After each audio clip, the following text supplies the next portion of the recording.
Bonjour et bienvenue sur Je suis né trois fois. Nous allons aujourd'hui reprendre la fabuleuse interview que nous avons eue avec Monsieur Fawzi Scali, grand théologien et éveilleur de conscience. Aujourd'hui, il va nous parler de la guérison et de la préparation à l'ultime étape. C'est un témoignage d'une profondeur extraordinaire. Je vous invite à la découvrir avec grand plaisir. Mais comment dire à quelqu'un, justement, par rapport à cette phrase, va, ta foi t'a sauvé? Eh bien, quelqu'un qui m'a dit très ouvertement et en larmes, ben, j'ai pas eu assez la foi puisque je vais mourir. Je trouvais ça terrible, terrible. Alors, alors là, il y a quelque chose de très intéressant aussi, qu'il faut aussi prendre en compte dans cela. Euh, c'est aussi, la guérison, c'est aussi apprendre à mourir. Parce qu'on n'est pas là pour l'éternité. De toute manière, on va mourir à un moment ou à un autre. Simplement, vous savez, si on meurt bien à un moment, il vaut mieux cela que de mal mourir 30 ans après. Voilà. Peut-être que là, c'est la maladie du siècle de ne plus savoir que nous Voilà. devons nous préparer à ce Et passage. nous devons nous préparer et peut-être qu'avec cette foi, avec cet abandon, ben, il s'est dit peut-être que c'est le moment le plus juste pour que j'accepte aussi de faire ce passage, de faire cette traversée. Si je peux dire, le contrat n'est pas simplement je dois être sauvé à tout prix, n'est pas, de toute manière, quoi qu'il en soit. Comme disait Marc Aurèle, on ne meurt jamais trop tôt et on meurt juste quand son heure est venue, tout simplement. Pas. Et Ça peut être, voilà, ça peut être et puis de toute manière, finalement, comme le temps est une sorte d'illusion, même si pour nous, évidemment, il est précieux, mais il y a toujours un moment où, de toute manière, ça se résume au moment où on fait la traversée. Oui, je Ouais. disais, ça fait écho à toutes ces médecines un peu folles qui veulent prolonger la vie au-delà de 100 ans, coûte que coûte, pour prolonger, ce qui peut-être n'a pas beaucoup de sens. Voilà, parce que au fait, en faisant cela, en mettant ce grain de la foi, et encore une fois, on peut expliquer ces termes-là de différentes façons, si je peux dire. Encore une fois, le sens ultime, le sens dernier de la vie, et la conscience, la vie qui nous traverse. Pour certaines personnes, la terminologie religieuse n'est pas la plus adéquate, sauf si ils arrivent à se réconcilier avec leur propre tradition et à remettre les mots justes sur les choses, parce que souvent, ils les ont entendues dans leur enfance, ils les ont mal comprises, ça a plutôt été amalgamé avec d'autres choses, donc ça crée une sorte de difficulté. Mais enfin, si on remet tout ça en perspective, là, ça devient quelque chose d'opérationnel, si je peux dire, et qui nous aide la vie.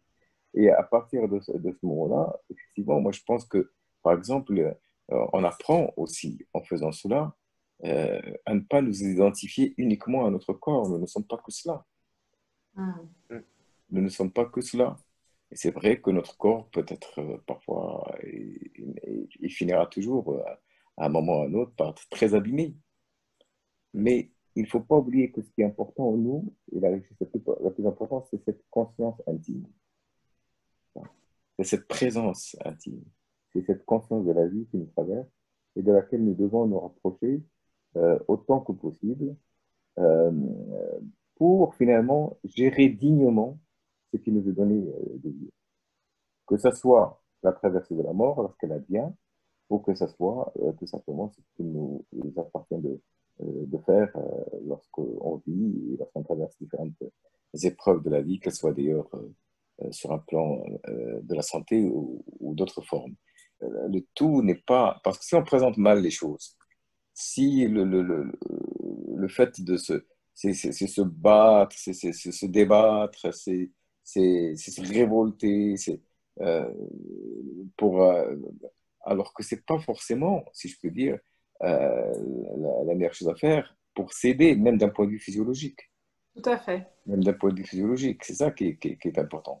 Mais et encore une fois, c'est à différencier entre l'autre inverse, la résignation, la Tout à fait. passivité, n'est-ce pas? Mm. C'est le fait de dire, moi, je fais plus rien, ça m'intéresse plus. Non, ce n'est ni l'un ni l'autre. C'est plutôt l'abandon intérieur à ce qui est plus grand que soi. Faire confiance à ce qui est en nous-mêmes et qui est plus grand que nous-mêmes et qui nous guide.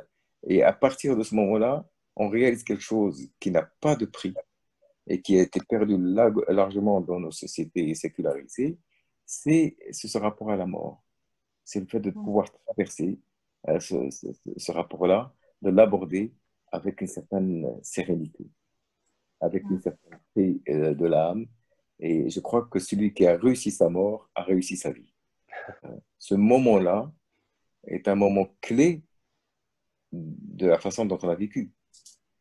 Enfin, il y a une miséricorde, si je puis dire, même parfois dans les épreuves les plus grandes, parce que peut-être c'est la préparation, certes la plus difficile qu'on puisse imaginer, mais aussi celle qui nous accorde la possibilité de nous accorder avec cette loi de la vie et de faire la traversée en toute sérénité. Et c'est là où il y a l'aspect, alors évidemment, là, on n'est pas tout à fait dans la science, on a parlé de neurospiritualité, là, on parle plutôt de ce qui se passe ici sur Terre, mais enfin, de plus en plus, on se rend compte que la conscience est quelque chose qui survit au corps. Voilà.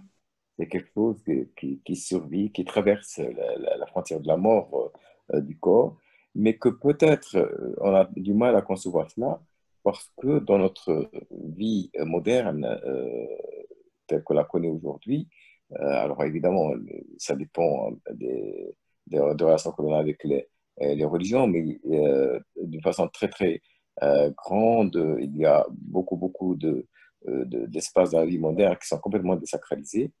Eh bien, on s'identifie au corps. Nous ne sommes que le corps. À partir du moment où nous ne sommes que le corps, lorsque le corps est atteint, nous ne valons plus rien. Tout à fait. Nous ne valons plus rien. Oui. Et ça, c'est une erreur absolument fondamentale. Peut-être Donc, même celui dont le corps est atteint, et pensons à donc, Job. oui.